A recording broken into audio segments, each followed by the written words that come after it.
लोकसभा चुनाव को लेकर यूपी बीजेपी की बची हुई 24 सीटों पर प्रत्याशियों के नामों को लेकर लगातार मंथन कर रही है। दिल्ली के प्रधान कार्यालय में केंद्रीय चुनाव समिति की बैठकें हो रही हैं। वहीं सोमवार को बैठक में प्रधानमंत्री मोदी के अलावा यूपी से CM Yogi Adityanath, deputy CM Keshav Prasad Maurya, Brajesh Pathak और भाजपा प्रदेश अध्यक्ष भूपेंद्र चौधरी शामिल होंगे। इस बैठक में बची 24 सीटों पर प्रत्याशियों को लेकर मंथन होगा। सूत्रों का कहना है कि बीजेपी 24 लोकसभा सीटों में मौजूदा सांसदों के टिकट काटने की तैयारी में है।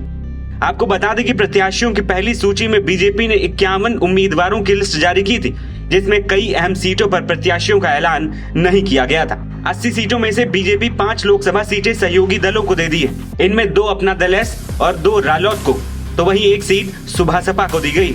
अब बीजेपी ने तय किया है कि इस बार लोकसभा चुनाव में नए चेहरों पर भी दांव लगाया जाएगा। खबर है कि यूपी में 2 राज्यसभा सांसदों को चुनावी मैदान में उतारा जा सकता है, जिसके बाद मौजूदा सांसदों की टिकट कटने के बाद उनकी जगह चुनाव मैदान में उतारा जाएगा। इसके अलावा कुछ विधायकों को भी चुनाव लड़वाया जा सकता है। सूत्रों का कहना है कि बीजेपी ने तय किया है कि उम्र दराज और नॉन परफॉर्मेंस वाले सांसदों को इस बार टिकट न दिया जाए। 75 पार के दायरे में आने वाले सांसदों में प्रयागराज की सांसद रीता बहुगुणा जोशी, कानपुर के सांसद सत्यदेव पचौरी, बहराइच के सांसद अक्षयवर लाल, बरेली के सांसद संतोष गंगवार शामिल हैं। इसके अलावा परफॉर्मेंस या फिर विवाद में रहने को लेकर जिनके टिकट पर संकट के बादल मंडरा रहे हैं, उनमें सबसे बड़ा नाम कैसरगंज के सांसद ब्रजभूषण शरण सिंह है। तो वहीं मेरठ के सांसद राजेंद्र अग्रवाल, पीलीभीत के सांसद वरुण गांधी, सुल्तानपुर की सांसद मेनका गांधी भी इसी लिस्ट में शामिल है। इसके अलावा गाजियाबाद से वीके सिंह का टिकट भी कटने की संभावनाएं जताई जा रही। आपको बता दें कि अगर पुराने चेहरों का टिकट कटा तो 24 सीटों पर ज्यादातर नए चेहरे मैदान में उतरेंगे। बीजेपी की मंशा है कि वो विवादित या परफॉर्मेंस पर खरा न उतर पाने वालों की जगह नए चेहरों को मौका दे। जिन सांसदों के टिकट कटेंगे उनकी जगह चर्चित नाम लाने की भी तैयारी है।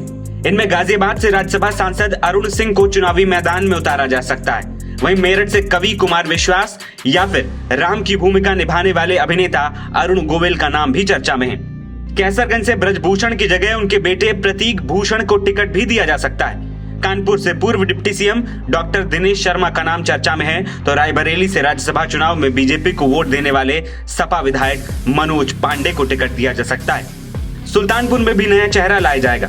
लखनऊ की सरोजनी नगर से विधायक राजेश्वर सिंह को भी सुल्तानपुर से लड़ाया जा सकता है। फिलहाल इन खबरों पर मुहर बीजेपी की दूसरी लिस्ट आने के बाद ही लगेगी। आपको बता दें कि शनिवार को चुनाव आयोग ने लोकसभा चुनाव की तारीखों का ऐलान किया था, जिसके मुताबिक 19 अप्रैल से वोटिंग शुरू होगी और 4 जून को पूरे 7 चरणों का चुनाव परिणाम आएगा।